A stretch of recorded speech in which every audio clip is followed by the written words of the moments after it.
Okay, so we're doing a driving tour of Halifax, Nova Scotia.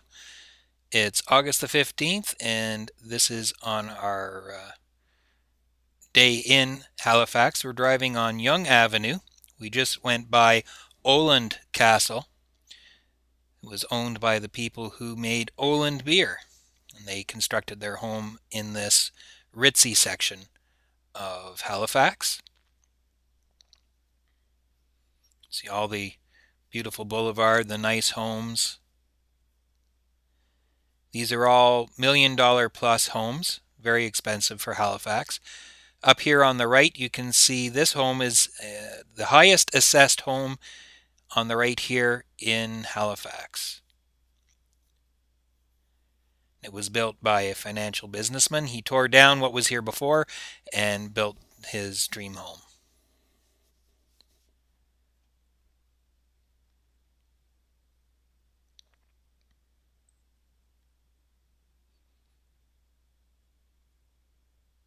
We're currently in the south end of Halifax. Halifax is on a peninsula, and so we're heading down now directly south towards the point of that peninsula. This bridge crosses the Canadian National Railway as it comes down into the downtown port area.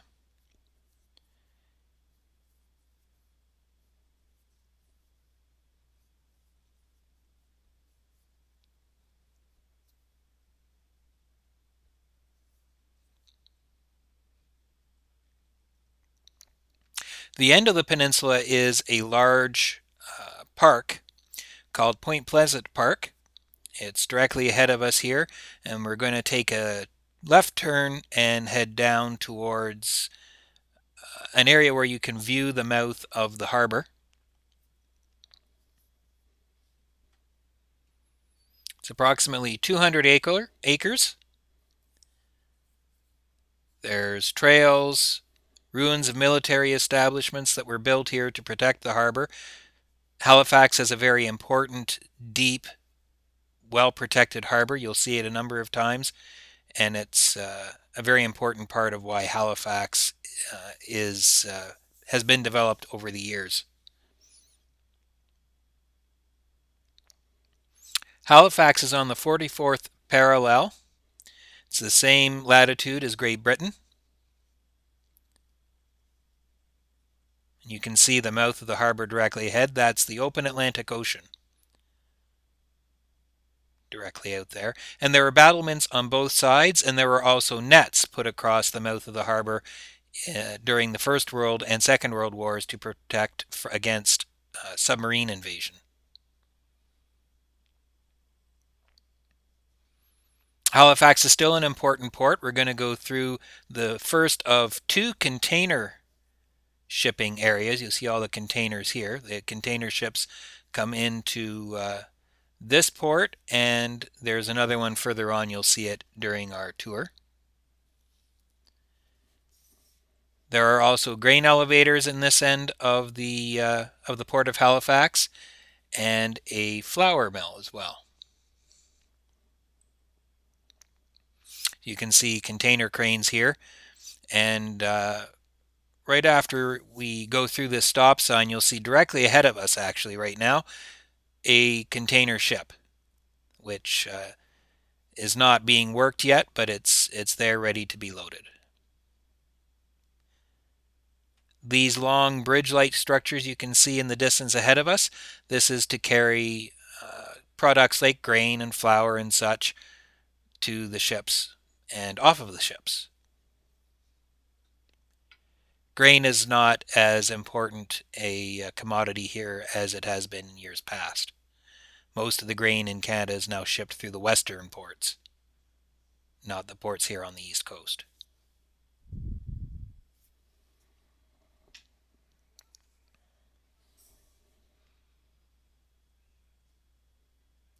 In the next clip, we're going to be looking at the cruise ship area.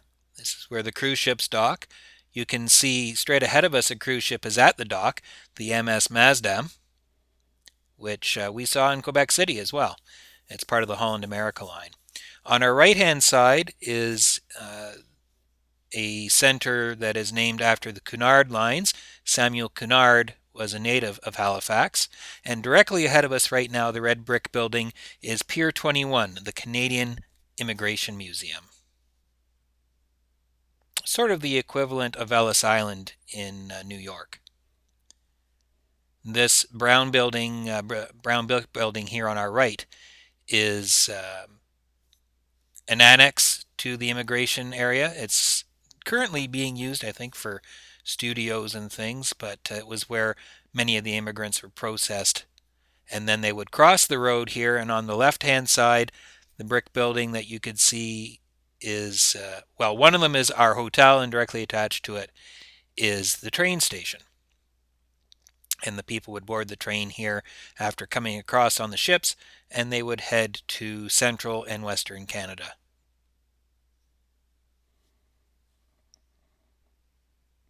On our right here is a farmer's market. Now we're traveling along Lower Water Street through the harbor area. There's a boardwalk that follows all the way along the harbor here. Condominiums, stores, restaurants, all manner of things, and it is just a beautiful walk as well. On the left coming up is this stone building here, houses the Alexander Keats Brewery. Many of you have possibly heard and or have tried Alexander Keats India Pale Ale. This is the home of that brewery.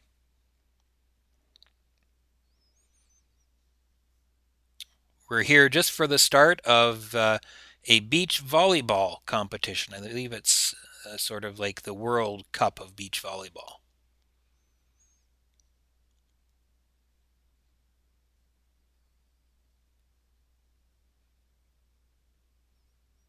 It's a very beautiful area of a very nice city.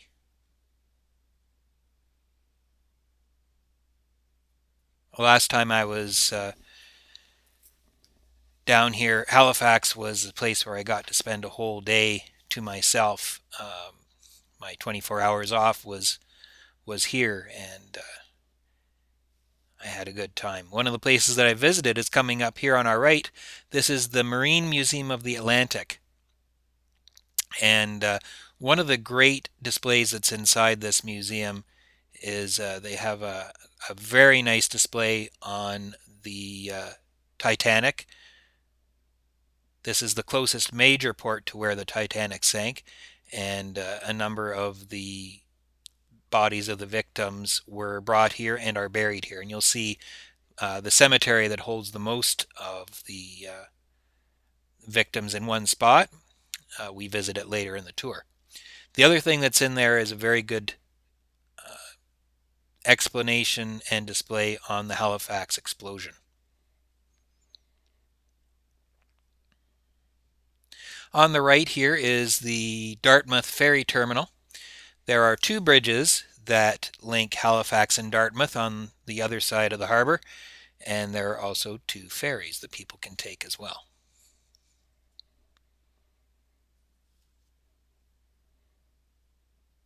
So you can see the buses, the transit buses, come in here to take the people from the ferry up into the city wherever they have to go to work.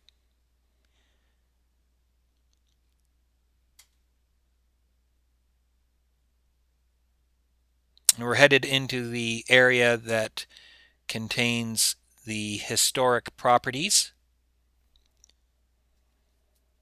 which are a bunch of old warehouse buildings that have been transformed, rebuilt, and now there are stores and restaurants and all sorts of neat things there.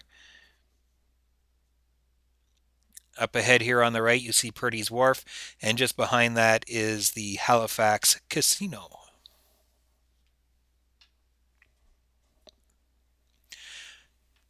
Now, Halifax is the naval base. It's the home of Canada's Atlantic Fleet. And all through this next stretch, this is all part of the naval base. Most of it is on the right. Some of it you'll see on the left in spots as well.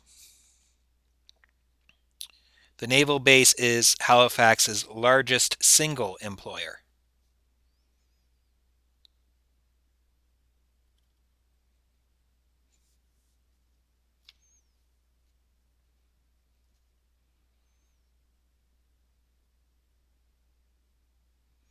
It keeps going and going. I think I counted 5 ships here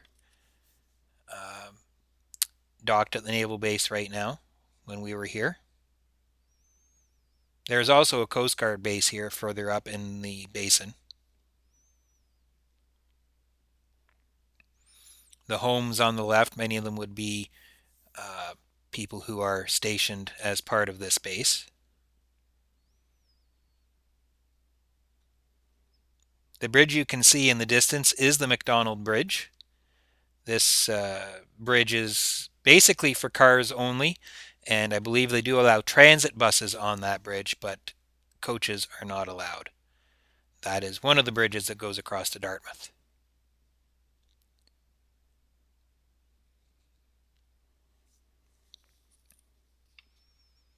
See, this is all still part of the naval base. Buildings on both the left and the right here. But we're just about at the end of the naval base, and then we'll be right into the Halifax shipyard, which is owned by Irving. You'll see a lot of construction around it, and that construction is because the shipyard has been granted a multi-billion-dollar contract by the government, the federal government of Canada, to build naval ships. So we're now transiting from the naval yard into the shipyard.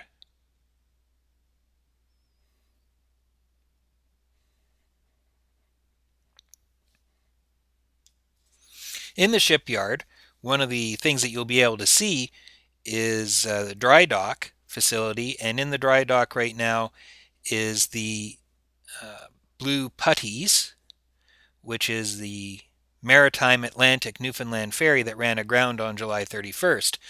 And it's this ferry being in the dry dock here that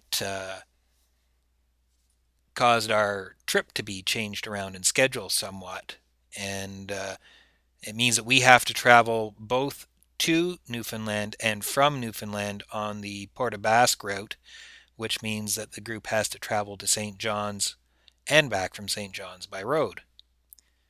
And that also means that it changes the schedule such that I wouldn't get my 24 hours off that I require because the trip is longer than 14 days. So I have to leave the group for a bit and then I will go over on my own.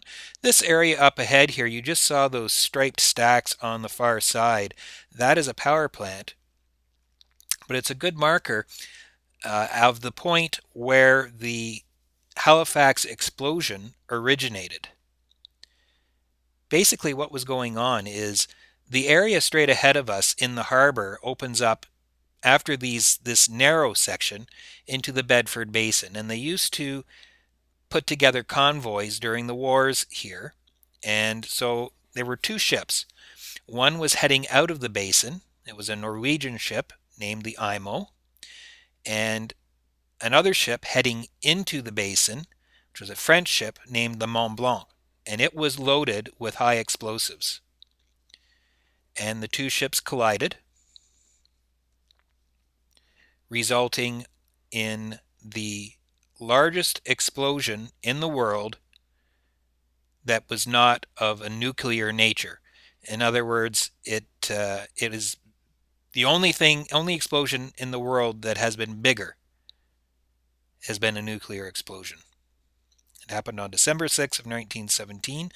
2,000 plus people were killed, 5,000 to 8,000 were injured, and the North End was leveled. This bridge that we're going under that you just saw is the McKay Bridge. If you watched my driving video coming into Halifax, we went across it. And you can see straight ahead the cranes of the second container port in Halifax. The railway serves this container port as well as trucks. So the railway is at both container ports. It just depends upon which route they use to get in or out. Now here on the right, you'll see a cemetery. There's actually 3 cemeteries here. One thing that's interesting about it is that one of our former prime ministers, Sir Charles Tupper, is buried here. He was a Nova Scotian. He was prime minister in the 1880s. And the other thing that is here is the Titanic gravesite. So we're going to go down, and the people will get off and go into the cemetery, and they'll take a look. It's a nicely done plot where the headstones are arranged in the shape of the bow of the Titanic. This is the largest single burial ground of victims of the Titanic disaster. And for those of you who are fans of the Titanic movie, there was indeed a Jack Dawson who was on that ship. So, not quite the same as the character. The Jack Dawson that is buried in this gravesite was actually a crew member on board the ship.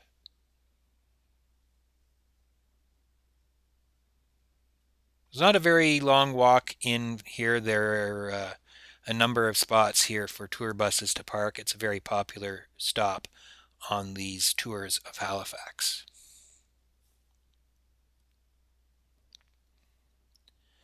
Now we're traveling across from the north end to the south end of Halifax through a just a nice sort of middle class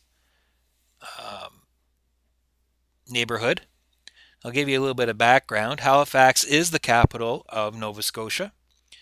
There are 380,000 people living in the Halifax Regional Municipality. That's the whole area. The city of Halifax itself, the area that we've been spending our time on this tour in, was founded in 1749. It's a very diverse population that lives here, but it's still very Eurocentric. There are people from other parts of the world, but you'll see that it is mostly people of European extract that still live here. But there are people of all nationalities and all religions in the area. There are 7 colleges and universities in town, so it can be quite a young population at times, and it is quite a party city too.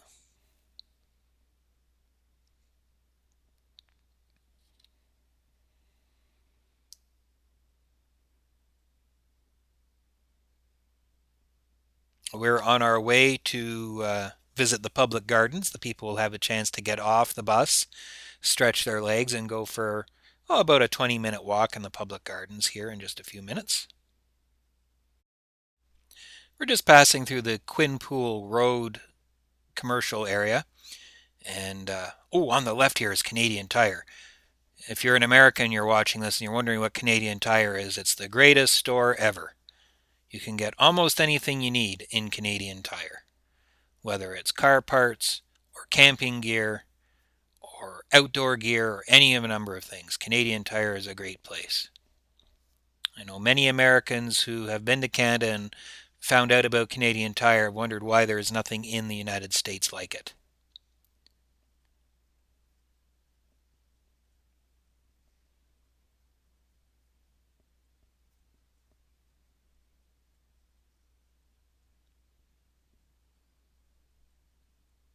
We're headed back into downtown proper, and we're going to, just up ahead, we're going to swing onto Bell Road, which splits the Halifax Commons, which is a public space. People play sports and frisbee and all sorts of things here. You can see here we're opening up into the Halifax Commons.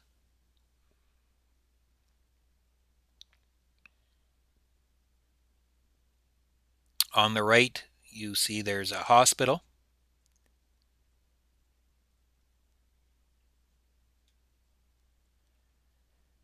And the local broadcasting building for the Canadian Broadcasting Corporation is here on the right. That is our government-run broadcasting system. both radio and television.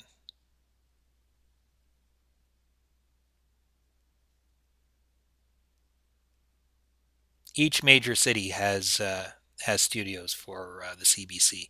It has its roots in the Canadian National Railways radio system that was a forerunner of a national broadcasting system back in the 1920s.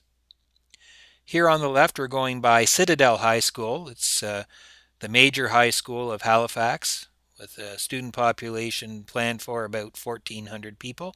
And in behind it is Citadel Hill. We'll be going up there later in the tour, so we'll give you more information on Citadel Hill in just a little bit. But it is the highest point in Halifax.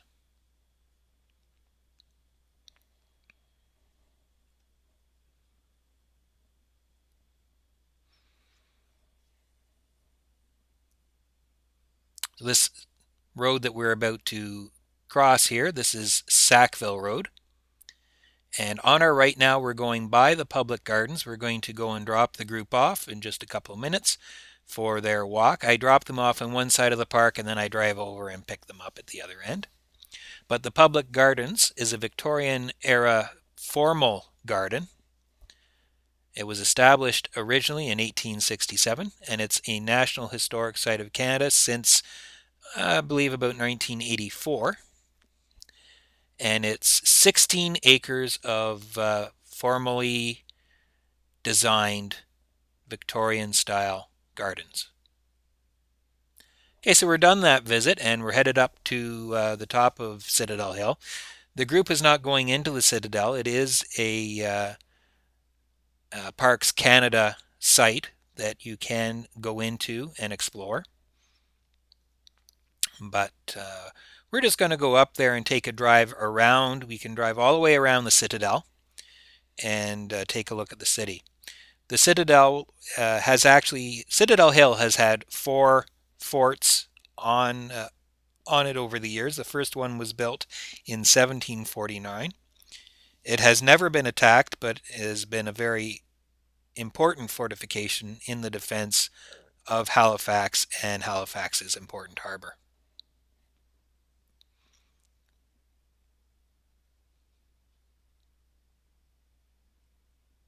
It's a star-shaped fort built obviously in the British pattern by the British forces, remembering that Canada was a British colony. We're going to speed this up. The speed limit is 20 kilometers an hour in here. It takes a long time to drive all the way around. But this gives you a good overview of the downtown of Halifax from all sides. This clock here, the town clock, you can see was built here by Prince Edward, the Duke of Kent. He was banished to Canada because he was in love with a French woman who was a Roman Catholic, and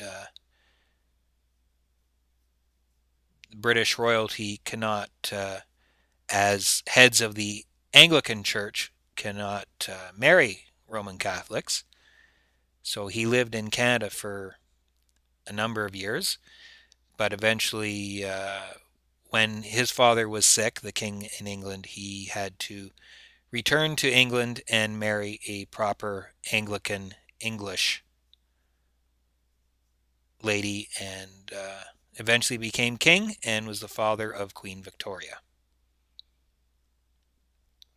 So we can see the Citadel here on our left as we go around the whole top of the hill and get a good look at various parts of Halifax.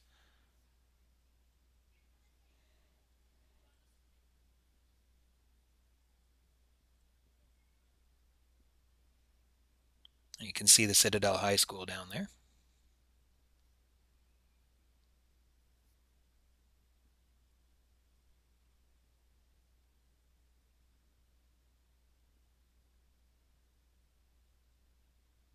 You can see the areas where the cannons would be emplaced. This particular fort was actually built to defend against the Americans, and is properly named Fort George.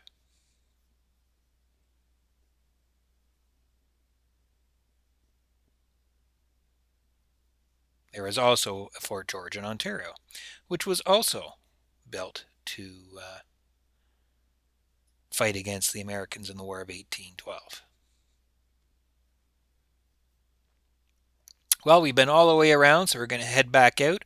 And now, actually, our driving tour is drawing to a close. We're just going to head down to the harbor. And what we're going to do is we're going to do a drop off for the people by the Marine Museum of the Atlantic. For anybody who wants to start at the north end of the harbor. And then we're going to take some of the people back to the hotel if they want to rest or they want to do things like Pier 21, which is closer to the hotel. That's what we're going to do. So we're just working our way here down Sackville, down to lower water to make our drop off at the Marine Museum of the Atlantic.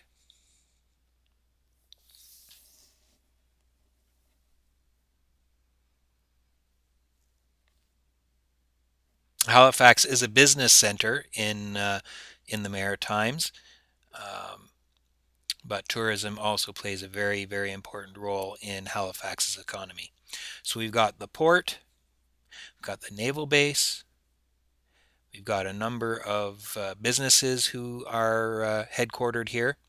I guess the most notable one would be the Bank of Nova Scotia originated here. Of course, its main headquarters now is in Toronto with all the other major Canadian banks, but this was where the Bank of Nova Scotia started. And it's the provincial government that's here. In fact, the legislature building is right in the middle of town. We didn't drive by it on our tour, but it is there. Hollis Street, that our hotel is on, runs by the lower side of Province House, which is their legislature here. And here we are at the Marine Museum of the Atlantic. Thank you for joining us on our driving tour. I hope you've enjoyed the video, and thanks for watching.